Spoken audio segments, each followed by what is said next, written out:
warahmatullahi wabarakatuh. Waalaikumsalam warahmatullahi wabarakatuh. Alhamdulillah, kita panjatkan puji dan syukur kehadiran Allah Ta'ala, karena pada hari ini, hari Jumat tanggal 21 Oktober 2022, kita dapat berkumpul untuk acara diseminasi pemahaman dan pengalaman budaya positif di sekolah. Perkenalkan, saya moderator Ibu Neni Sulistiani dari TK Budi Asih 1 Majalengka. Yang terhormat Ibu Kepala TK Budi Asih beserta guru-guru, marilah kita buka acara pembukaan diseminasi pemahaman dan pengalaman budaya positif di sekolah dengan 1. Pembukaan, 2. Acara inti, 3. Penutup. Acara kita buka dengan bersama-sama mengucapkan basmalah. Bismillahirrahmanirrahim. Acara selanjutnya yaitu acara inti. Untuk itu kami persilahkan kepada Ibu Pipit Fitriana sebagai pembawa acara. Dipersilahkan. Pembawa materi. Bismillahirrahmanirrahim. Alhamdulillahilladzi arsala rasulahu bil huda wa dinil haq liyudhhirahu 'ala dini kullihi walau karihal musyrikun. Asyhadu an la ilaha illallah wa asyhadu anna Muhammadan abduhu wa rasuluhu.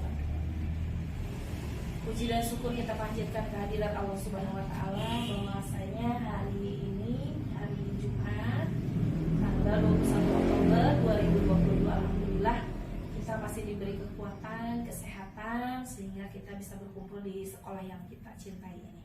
Salawat dan salam kita limpahkan kepada junjungan Nabi kita Muhammad SAW beserta sahabat dan keluarganya hingga kita sebagai umatnya di akhir zaman. Amin ya rabbal alamin. Yang terhormat Ibu Kepala TK Budi Asih 1, yang terhormat Ibu Guru dan semuanya. Apa kabar?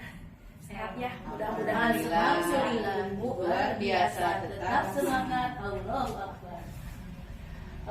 Ibu-ibu, mohon maaf sebelumnya saya akan membawakan tentang aksi nyata modul 1.4 tentang budaya positif dengan tema menyebarkan pemahaman dan pengalaman penerapan budaya positif sebagai pengimbasan dari sudah terlaksananya atau sudah selesainya modul yang saya pelajari dari modul 1.1, 1.2, 1.3 dan 1.4 dalam program calon guru penggerak. Baiklah Ibu, kita mulai saja acaranya ya.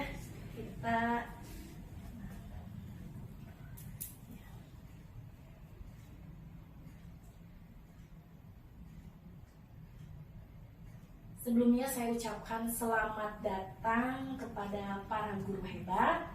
Mari kita belajar bersama, berkolaborasi, saling mendukung demi terwujudnya disiplin positif di sekolah kita tercinta yaitu TK Budi Asih 1 Majalengka.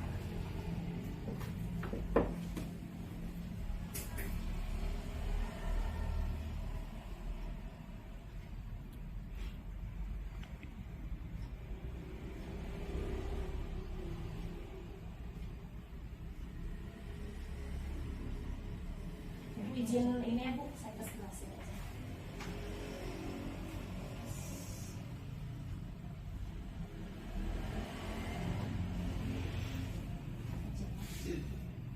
Nah, Ibu, konsep utama di modul budaya positif ini adalah satu ya Bu, adanya perubahan paradigma belajar. Seperti yang kita ketahui Ibu, bahwa sekarang itu sedang semaraknya ya tentang profil pelajar Pancasila dengan kurikulum Merdeka. Nah itu mungkin adalah suatu perubahan paradigma ya Bu, paradigma belajar. Terus yang kedua disiplin positif. Disiplin positif itu seperti apa ya? Nah, yang dimaksud dengan disiplin positif. Terus yang ketiga adalah kebutuhan dasar manusia. Yang keempat, motivasi. Motivasi perilaku manusia. Motivasi itu dorongan yang menyebabkan seseorang berperilaku, dan ini juga dipelajari Ibu di modul ini ya, di modul 1.4 ini. Yang kelima adalah posisi kontrol restitusi, dan yang keenam adalah keyakinan kelas, serta yang terakhir adalah segitiga restitusi. Jadi kita akan mempelajari berapa Bu? 1, 2, 3, 4, 5, 6, 7 ya. Dari perubahan paradigma belajar, disiplin positif, kebutuhan dasar manusia, motivasi perilaku manusia, posisi kontrol restitusi, keyakinan kelas, dan segitiga restitusi.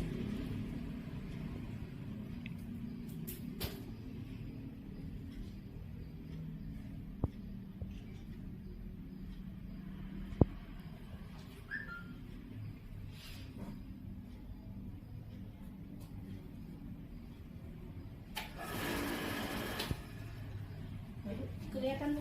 Nah, kelihatan.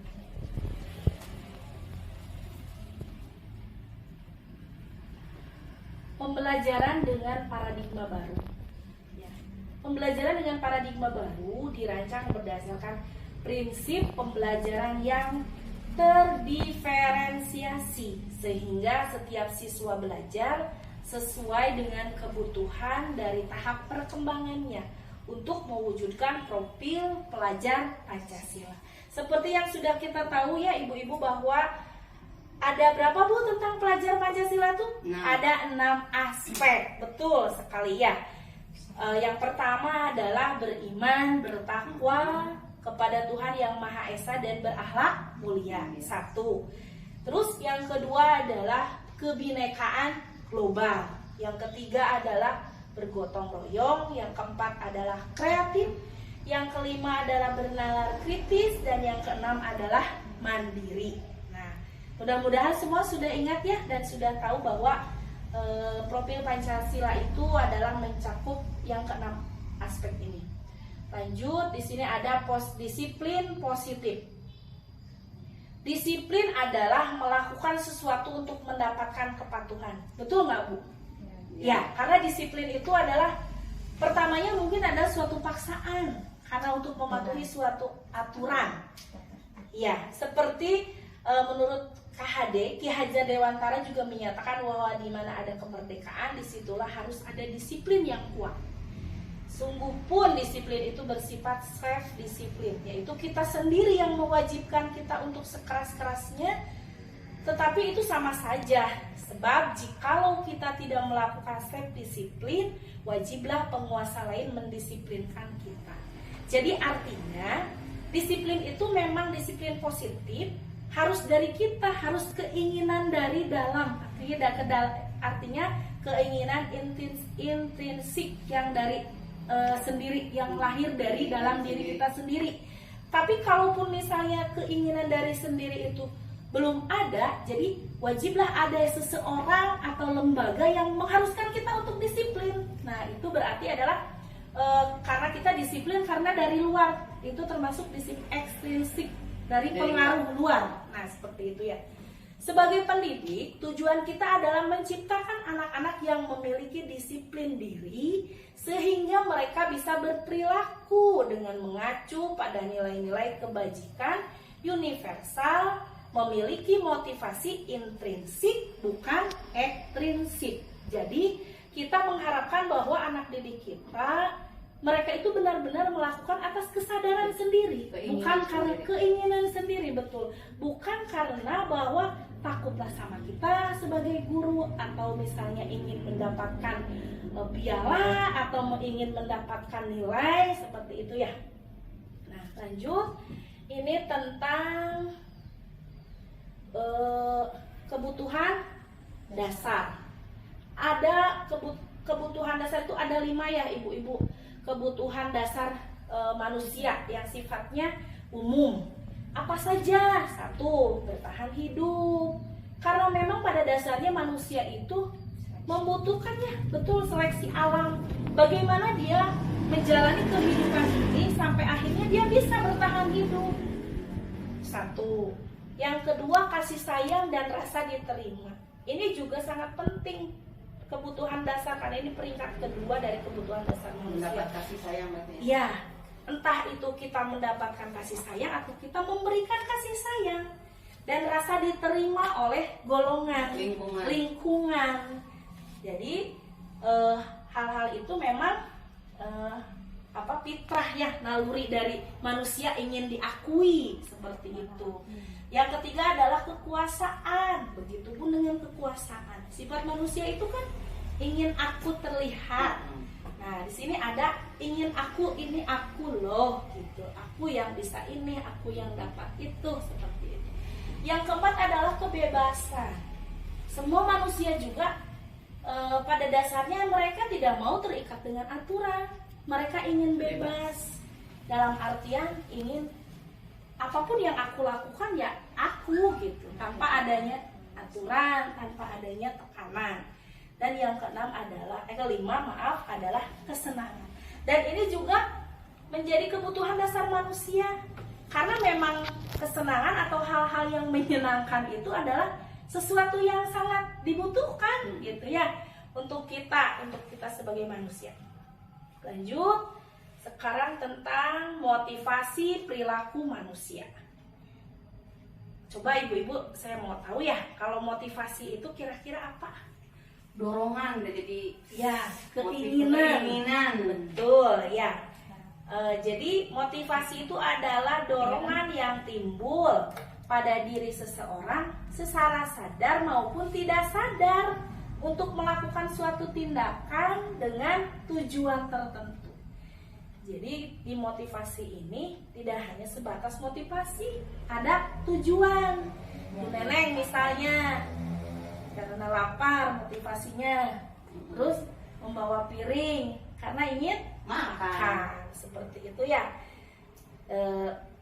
Diana Gosen, ini menurut Diana Gosen dalam bukunya Restructuring School Discipline menyatakan ada 3 motivasi perilaku manusia, ada 3 motivasi yang melatar belakangi ya manusia itu, motivasi manusia, perilaku manusia. 1, bahwa manusia itu ya paling tidak mau itu kalau misalnya mendapat hukuman.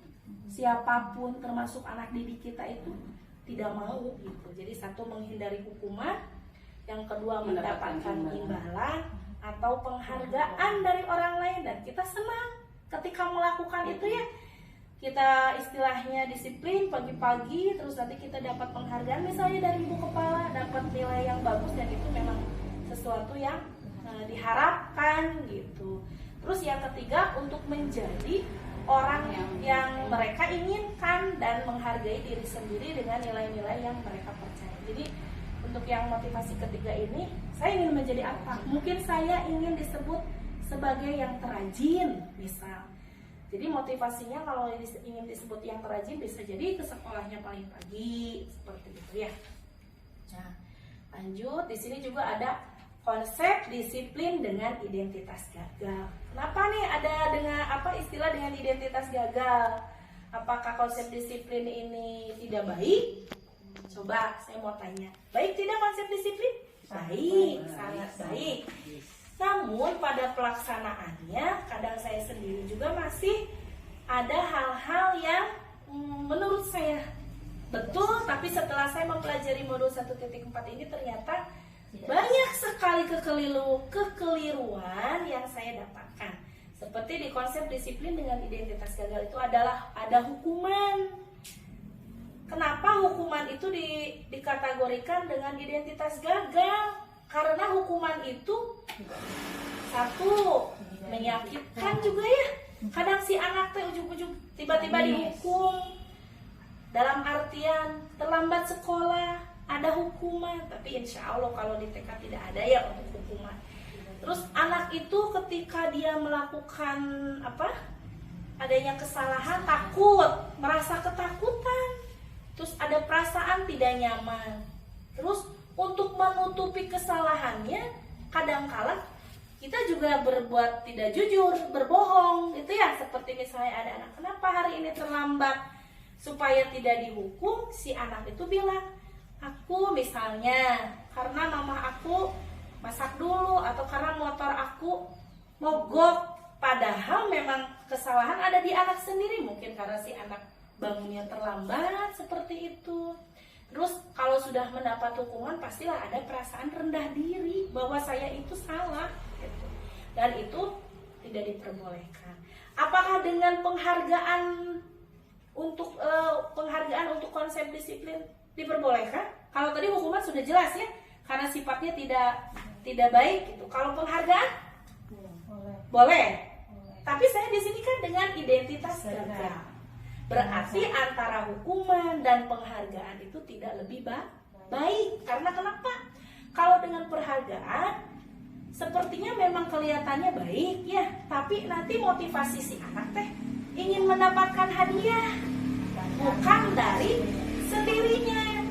Terus nanti kalau misalnya nih, misal ya di kelas saya yang paling rajin itu Wafi, yang paling duluan itu Wafi semester dikasih bintang terus. Nanti ada menimbulkan rasa iri untuk temannya. Wah, Wafi lagi seperti itu. Terus nanti ada mematikan kreativitas. Jadi si anak itu orientasinya karena saya ingin bintang, saya ingin pagi-pagi, udah pokoknya pagi-pagi biar bintang saya banyak. Yang keempat, hanya efektif jika digunakan dalam jangka pendek.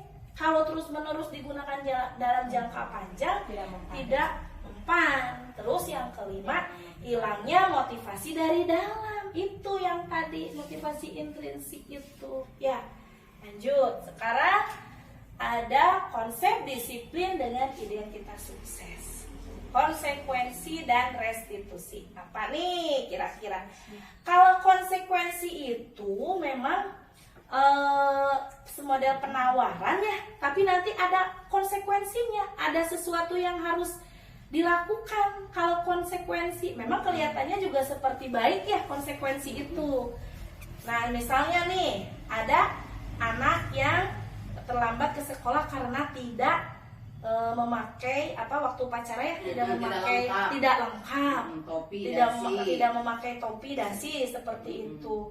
Ketika kita tanya kenapa AA atau Teteh tidak memakai topi, anak kan bilang misalnya lupa atau ketinggalan.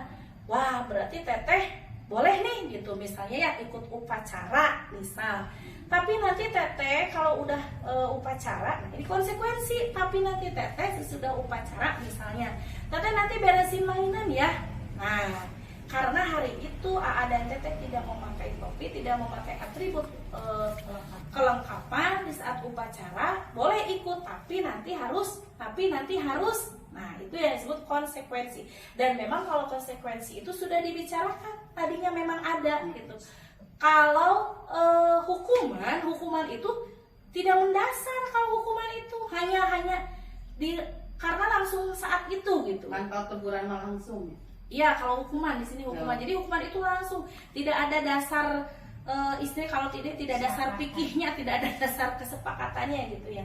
Saya bacakan ya, kalau konsekuensi itu jangka pendek, berlaku untuk jangka pendek. Dan kalau konsekuensi itu harus adanya monitoring. Jadi harus adanya tindak lanjut, adanya modelan pemantauan, di monitoring nih. Terus adanya stimulus dan respon. Misalnya gini, kenapa tidak pakai topi terlambat, atau karena tidak pakai topi pas upacara bendera hilang atau apa. Nanti kalau misalnya minggu depan harus pakai topi ya. Nah, itu anak pasti kan jawab, "Iya, Bu." Saat itu pasti, nah itu yang disebut respon. Kalau stimulusnya, nanti minggu depan tidak boleh diulangi lagi ya. Harus memakai atribut upacara dengan lengkap. "Iya, Bu." Nah, si anak kan langsung saat itu spontan menjawab, "Iya, Bu." gitu. Nah, itu yang disebut respon. Terus menghormati aturan, betul. Kalau di konsekuensi itu adalah untuk menghormati aturan dan tidak diberikan kesempatan untuk berpikir. Jadi seperti misalnya ada kasus yang tadi ya, ketinggalan topi. Kita langsung menjudge, hilang ya topinya, lupa ya.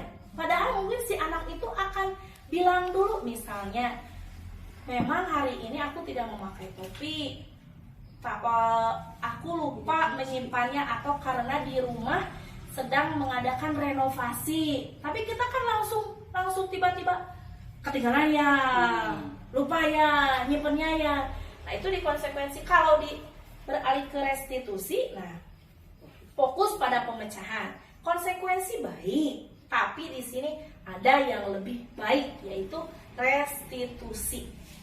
Nah, mencakup fokus pada pemecahan masalah dalam jangka panjang. Terus kesepakatan dibuat oleh murid. Kalau konsekuensi mah dibuat oleh guru. Murid belajar bertanggung jawab. Terus mendorong disiplin positif. Kalau di konsekuensi ada stimulus dan respon. Kalau di restitusi ada teori kontrol. Nah, di sini bedanya. Jadi kalau teori kontrol itu lebih ke diri kita yang melakukan, ya. Terus yang terakhir adalah murid bersemangat memperbaiki kesalahan di restitusi itu. Sekarang kita beralih ke apa ya restitusi? Nah, pendekatan prinsip disiplin pendekatan restitusi. Restitusi itu adalah proses menciptakan kondisi bagi murid untuk memperbaiki kesalahan mereka sehingga mereka bisa kembali pada kelompok mereka dengan karakter yang lebih kuat. Ini menurut dosen ya di bukunya tahun 2004. Ya. Ciri-ciri restitusi. Jadi 1. Belajar dari kesalahan. 2. Memperbaiki hubungan. Seperti tadi ketika anak tidak membawa topi, lupa waktu upacara, dia akan belajar di sana bahwa minggu depan saya tidak akan lupa lagi. Memperbaiki hubungan, dia juga akan berusaha untuk nanti besok minggu depan aku tidak ini, karena nanti aku kalau misalnya ketemu lagi sama ibu guru, kalau misalnya aku kenal lagi di tidak pakai ini, pasti ibu guru akan gimana. Nah, jadi dia untuk mawas diri gitu, untuk tidak melakukan lagi. Iya, terus di restitusi ini berupa penawaran bukan paksaan. Jadi kalau seperti tadi, kenapa nggak bawa topi? Kita dengarkan dulu. Dia kan ingin mengutarakan dulu. Jadi jangan langsung lupa ya, tinggalannya. Biarkan si anak dulu untuk bercerita, untuk menceritakan bahwa apa sesungguhnya yang menjadi alasan. Kadang kita suka langsung. Kamu mah teledor. Nah, seperti itu. Terus mencari tahu kebutuhan dasar yang mendasarinya. Penguatan dan fokus pada solusi kalau di restitusi. Yang keempat, mencari tahu kebutuhan dasar yang mendasarinya. Mungkin si anak itu tidak memakai topi. Kira-kira tadi kan kebutuhan dasar itu ada 5 ya. Untuk kesenangan, terus untuk kekuasaan. Mungkin si anak itu merasa mungkin ketika sudah potong rambut, nanti takut nih rambutnya goyang lagi, udah digolok rusak gitu. Mungkin itu ada motivasi lain ketika si anak tidak membawa topi itu, banyak hal gitu. Nah, kita harus tahu nih kira-kira si anak itu apa nih kebutuhan dasarnya sampai dia melakukan itu gitu. Terus fokus pada karakter. Jadi kita bukan fokus pada kesalahan bahwa si anak itu tidak memakai topi hari itu, tapi karakternya harus dibentuk itu. Anak ini kira-kira jujur nggak tentang kenapa dia tidak membawa topinya itu, karena kenapa gitu, seperti itu. Menguatkan dan fokus pada solusi 2 kali ya. Terus menuntun kanan kiri tindakan siswa, bahwa kita memang guru adalah menuntun kanan kiri siswa. Jadi penengah. Menuntun maksudnya tindakan apapun yang anak-anak kita lakukan itu memang kita harus selalu menuntunnya, memberitahunya, untuk mengapingnya sampai si anak itu menemukan keselamatan dan kebahagiaan. Itu menurut Ki Hajar Dewantara ya, filosofi keadaan. Nah, sekarang ada perbedaan nih. Kasusnya di kelompok saya, Ibu, ada siswa yang tidak mau duduk ya bersama temannya, padahal sebelumnya sudah membuat kesepakatan untuk pemilihan teman duduk. Jadi karena kami di kelas B2 itu, kalau duduk kita memakai kartu angka, dan itu merupakan absen dari perorangan, karena dari awal sudah seperti Alona itu adalah nomor absen 1. Ayumi dan masing-masing anak itu memiliki nomor absen. Sampai untuk duduk pun saya sengaja setelah berdoa kita memakai kartu itu, memakai kartu angka. Si anak mengambil satu. Nah, jadi ceritanya di sana tertera, apakah di kartu itu tertera nama? Bukan, tapi tertera angka. Namun si anak belajar untuk ini siapa nih? Angkanya itu, mengenal angka juga dan mengenal juga kepemilikan angka itu atas nama siapa. Nah, sampai akhirnya tidak mau lah ini. Si anak itu tidak mau menolak. Tahu siapa Iya. yang menjadi teman duduk. Di sini adanya hukuman. Misalnya kalau misal saya ya sebagai ibu gurunya memberikan hukuman, langsung mungkin kamu kenapa tidak mau duduk dengan itu, padahal kita udah kesepakatan gitu kan, bahwa kita itu akan saling menghormati, saling menyayangi dengan teman. Ya sudah, karena kamu tidak mau, misalnya, ayo kamu hormat kepada bendera misalnya sama 10 menit. Nah, mungkin di sini akan ngomel-ngomel kan ibu guru teh kalau berupa hukuman gitu kan, hanya kasusnya anak tidak mau duduk dengan teman itu, bla bla bla bla segala macam gitu. Jadi kalau di sini hukuman itu tidak mendidik dan tidak ada hubungannya dengan kasus si anak. Kan kasusnya si anak hanya tidak mau duduk dengan temannya. Tapi kenapa waktu itu misalnya saya mengharuskan atau menghukum si anak itu untuk hormat bendera 10 menit? Tidak nyambung kan kalau secara ini gitu. Nah, kalau hukuman itu biasanya begitu. Jadi saat kenanya aja saat itu apa yang ini dipikirkan, ya udah gitu. Sekarang konsekuensi ya. Konsekuensi mungkin ada lebih ini ya gitu. Guru akan menyuruh siswa untuk memilih temannya yang lain. Oke, kamu misalnya tidak mau dengan nomor 5 misalnya. Kita ganti ya, kamu ngambil lagi kartu. Tapi nanti kamu konsekuensinya sesudah istilahnya sudah duduk, kamu harus membereskan mainan dulu. Nah, itu konsekuensi harus membereskan mainan dulu, gitu seperti itu ya. Nah, tapi kalau di sini sifatnya konsekuensi itu guru tegas dan siswa akan menghormatinya. Gak apa-apa lah kalau begitu mah. Nanti anak akan begitu. Saya gak apa-apa milih teman lagi dan nanti saya akan membereskan mainan.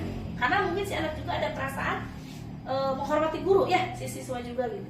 Kalau di restitusi, guru akan menanyakan dan sifatnya terbuka. Sebetulnya kenapa kamu tidak mau duduk dengan teman yang ini?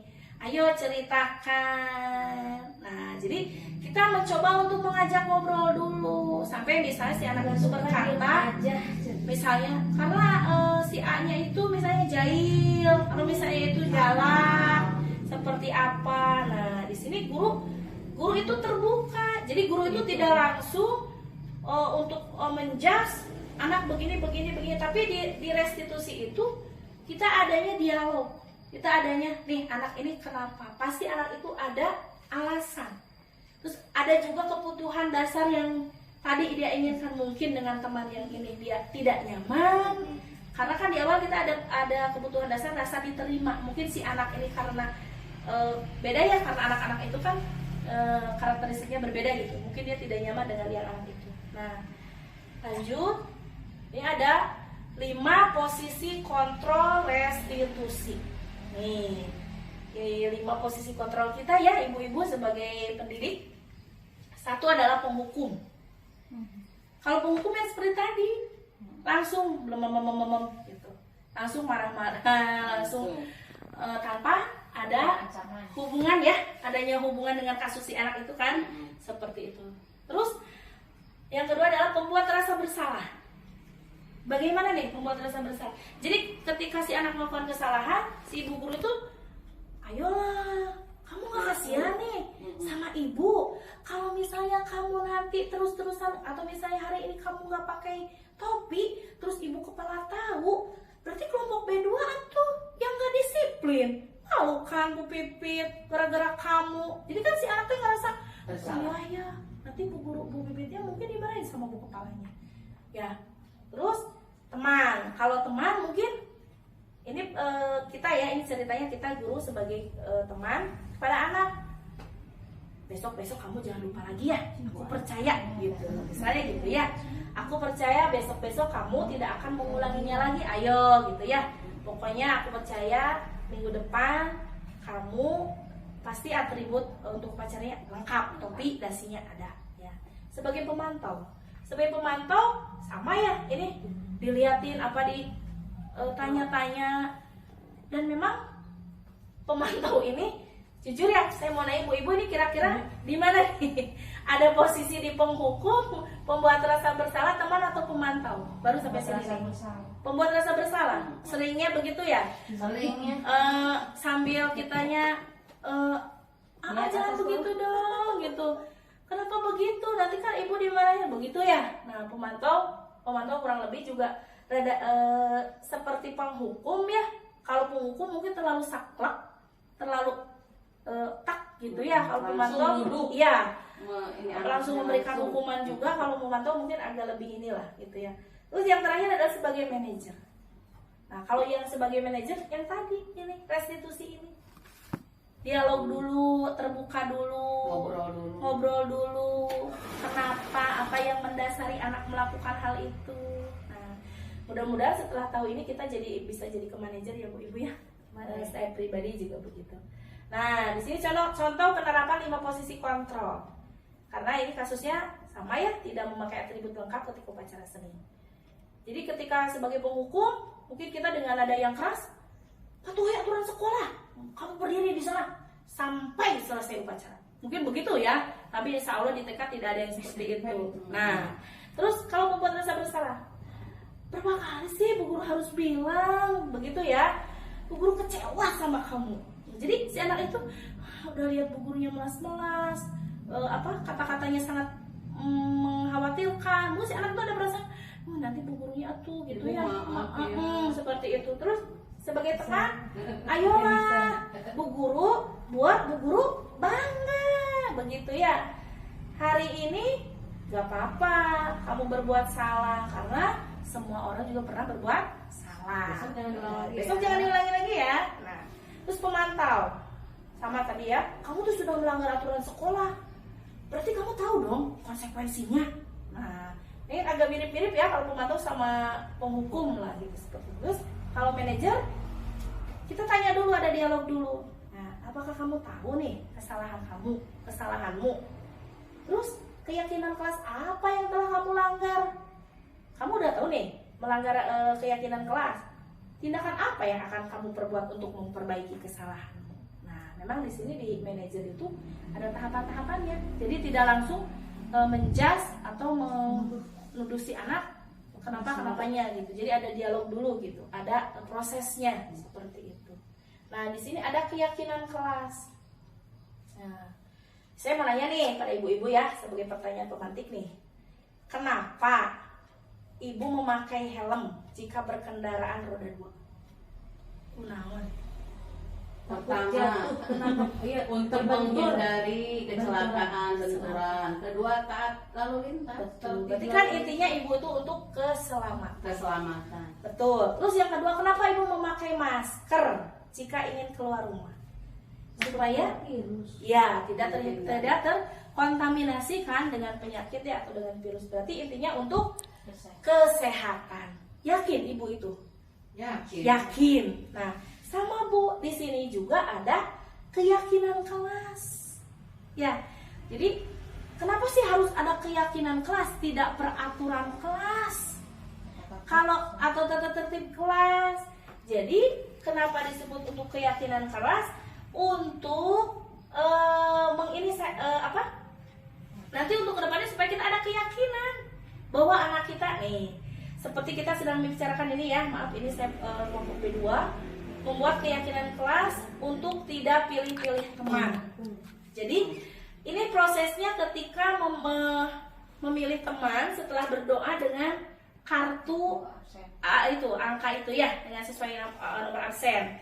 Jadi di sini kita ingin menekankan bahwa kita adalah bersahabat. Nah, jadi keyakinan kelasnya adalah bersahabat. Berarti bersahabat itu artinya tidak pilih-pilih teman, bermain teman dengan siapa saja. Ya, ini satu ya. Terus kita juga tadi mencoba untuk membuat poster. Nah, posternya apa? Jadi supaya anak didik kita, karena kita kan di TK ya Bu, kalau di TK itu tulisan belum mungkin. Maksudnya memang ada pra membaca, tapi akan lebih mengena ketika anak langsung digambar. Nah, terus si anak itu bekerja sama nih. Jadi kesepakatan kelas itu dibikin bersama-sama ibu guru dan anak gitu. Ini saya melalui media poster. Ketika di sini ya Bu ya ada gambar burung Garuda. Nah, saya tanya nih, kira-kira apa nih? Kalau ada gambar burung Garuda gitu ya. Dan anak-anak menjawab harus hafal Pancasila katanya. Betul, itu harus hafal Pancasila karena di burung Garuda itu ada lambang-lambang Pancasila ya, untuk sila 1 dan sila 5. Betul, saya tegaskan lagi bahwa AA dan TT bahwa di lambang burung Garuda Pancasila ini adalah tentang kehidupan AA dan TT yang beriman dan bertakwa, terus persaudaraan, gotong royong, musyawarah. AA dan TT itu harus seperti ini, harus menggambarkan bahwa kita adalah anak-anak yang berkepribadian, berprofil Pancasila, mencakup ini gitu. Saya ingat mengkaitkannya dengan gambar burung Garuda karena di situ ada Pancasilanya, gitu ya, sila-silanya. Terus di sini juga ada gambar pura ya, kebetulan saya ada anak yang beragama Hindu. Kenapa? Karena untuk membuat keyakinan kelas bahwa orang yang beragama itu harus beribadah. Nah, saya tanya tadi Akarik, Akoma, beribadahkah? Itu harus, karena kita sebagai orang yang beragama. Kalau beragama itu berarti harus taat beribadah, seperti itu dan lain-lain ya. Dan alhamdulillah anak-anak senang ketika ada yang dia pertama mungkin si AA dan TT menafsirkan sendiri, tidak apa, karena apa yang dia lihat, tapi kita perjelas untuk dibuat kesepakatannya bersama, seperti itu ya keyakinan kelas. Nah, terus ini mungkin saya itu ya ada keyakinan, contoh keyakinan kelas seperti kita sama-sama harus disiplin waktu. Terus ketika ada yang berbicara atau ibu guru sedang berbicara, semuanya diam untuk saling menghormati. Terus selalu berbuat kebaikan. Setelahnya jangan lupa ucapkan terima kasih kalau sudah diberi kebaikan, jazakallah. Terus anak juga AA dan TT kita untuk mandiri, kemandiriannya, bertanggung jawab. Ketika ada temannya yang botol minum ya, kadang kan suka ada anak yang tumpah seperti itu karena tidak kencang si tutupnya. Kita akan mengarahkan AA dan TT itu untuk bertanggung jawab. Ayo teh, AA ambil lapel. Nah, kita periksa tasnya dulu, keluarkan dulu botol minumnya, terus nanti kita untuk bertanggung jawab di lap gitu ya, di pel, untuk percaya diri juga. Lanjut, bagaimana pembentukan keyakinan kelas? Mungkin dari kata-kata atau dalam segala itunya ya yang berkaitannya. Di sini keyakinan kelas itu dibuat lebih abstrak dari peraturan. Jadi seperti tadi menyayangi ya, atau bersahabat dengan teman. Jadi saling menghormati dengan teman, bermain dengan siapa saja, tidak membuli teman. Berarti intinya kita harus bersahabat gitu. Seperti itu ya. Terus yaitu berupa pernyataan yang universal, yang menyeluruh. Jadi ini tidak ada ras-rasan. Jadi di sini umum gitu, mau suku apapun. Jadi sifatnya nanti kata-kata agama apapun nanti kata-katanya yang umum. Kita harus untuk saling menghargai, untuk disiplin waktu, untuk percaya diri. Nah, seperti itu.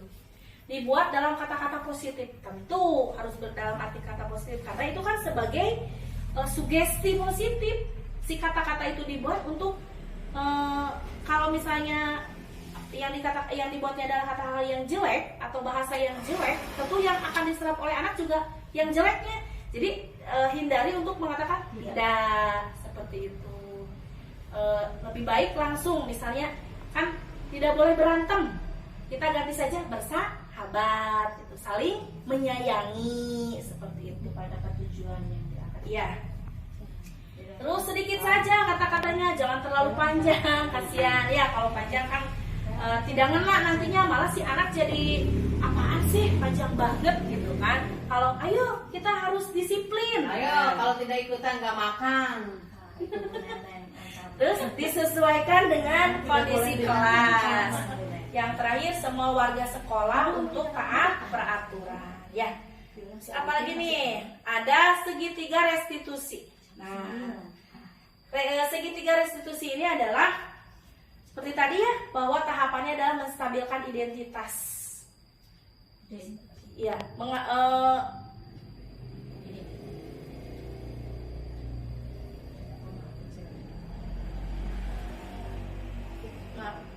nah, menstabilkan identitas.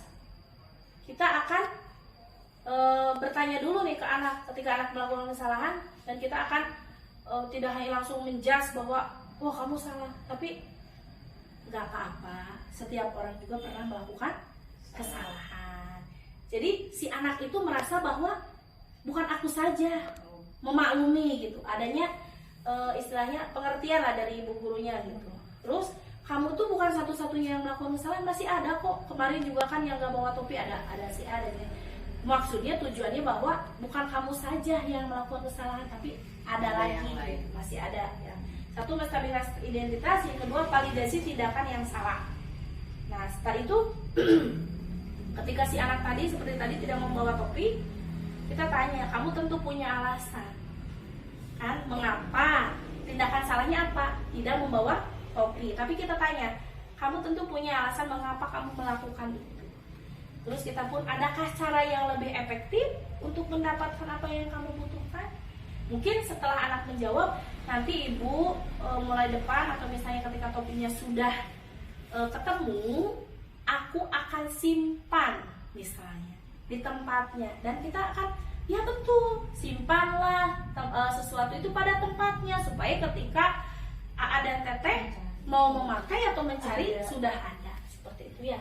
Terus yang ketiga, menanyakan keyakinan. Keyakinan kelas apa nih yang telah dilanggar ketika tadi AA dan Teteh tidak memakai topi? Disiplin berpakaian, ya, tidak disiplin gitu. Terus kamu ingin menjadi seperti orang yang seperti apa? Terus ditanya sampai nanti anak itu keluar gitu. Jadi si anak itu nanti akhirnya bercerita ya. Kalau di TK mungkin dengan kita sudah sering ya Bu melakukan hal-hal ini, cuman istilahnya saja gitu. Ini ada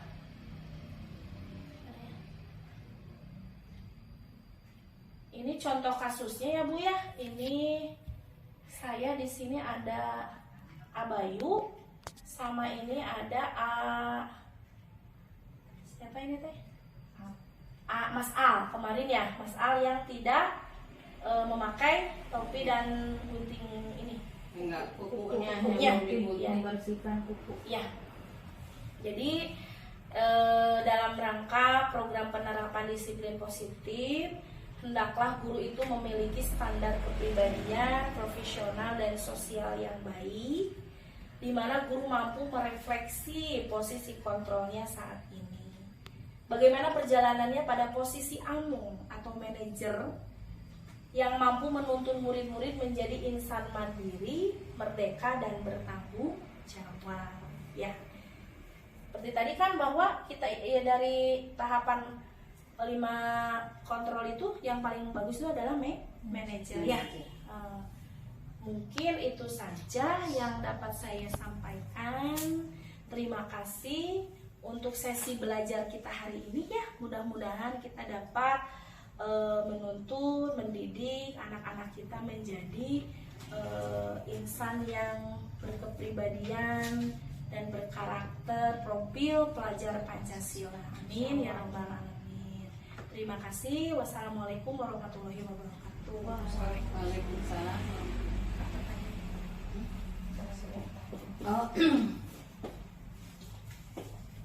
Mangga untuk sesi selanjutnya, sesi tanya jawab kepada ibu kepala atau guru-guru yang lainnya, mangga dipersilakan. Mungkin ya, mangga ingat. Bismillahirrahmanirrahim. Assalamualaikum warahmatullahi wabarakatuh. Waalaikumsalam. Ya, sebelumnya saya pribadi sebagai kepala sekolah mengucapkan terima kasih kepada Bu Pipit yang telah mengikuti pelatihan atau calon guru penggerak ini. Tentu banyak informasi, masukan untuk kita semua. Mudah-mudahan kita bisa mengikuti perubahan ke arah yang lebih baik. Satu. Yang kedua, mungkin saya tidak bertanya karena tadi yang disampaikan itu sudah menjadi visi misi TK kita, yaitu terwujudnya warga TK Budi Asih 1 yang sehat, cerdas, dan berakhlak mulia melalui pola disiplin. Dan insya Allah kita bisa memperbaiki apa-apa yang mungkin tadinya kita merasa itu sudah benar tetapi kurang benar ya. Itu kalau dikatakan tidak benar tidak boleh ya, kita menghindari kata tidak berarti kurang. Berarti kurang benar. Kita mari bersama-sama mencoba ke arah yang lebih baik dengan melakukan hal-hal teguran kepada anak ataupun sapaan dengan hal-hal yang positif terkait dengan ucapan kepada anak, ajak untuk bersama-sama seperti halnya di saat melepas sepatu, mari mengajak anak-anak untuk menyimpan di rak sepatu. Begitu pula setelah menggunakan sendal saat berwudu juga sama, mengingatkan dan terus mengingatkan karena sesuatu disiplinan itu harus dilakukan yang terus menerus, diulang dan diulang, diingatkan kembali, dan itu akan otomatis karena kita sering mengingatkan dan mengajak anak untuk melakukan hal tersebut secara berulang-ulang akan menjadi suatu kebiasaan. Itu terwujudnya disiplin tadi. Karena contoh kita sudah melaksanakan kegiatan sholat, ya begitu anak berbaris otomatis kan anak-anak akan langsung wudhu. Nah itu mungkin perubahan ke arah yang lebih baik. Sekarang kegiatan untuk wudhu otomatis anak sudah berjalan, kemudian mencoba menata, merapikan sepatu dan sendalnya ke sepatu. Itu mungkin untuk kegiatan yang lain bisa disesuaikan. Itu saja. Kalau pertanyaan sih insya Allah tidak ada. Terima kasih kepada Ibu Kepala yang telah menambahkan ya, menanggapi materi yang disampaikan oleh Ibu Fitriana. Untuk selanjutnya mangga ada lagi pas. Mungkin itu saja. Alhamdulillah ya Ibu-ibu, Ibu Kepala, penyampaian materi yang diberikan oleh Ibu Pipit Fitriana semoga dapat dikembangkan di TK Budi Asih 1 Majalengka. Kita akhiri acara ini dengan hamdalah. Wabillahi taufiq wal hidayah. Wassalamualaikum warahmatullahi wabarakatuh. Alhamdulillah.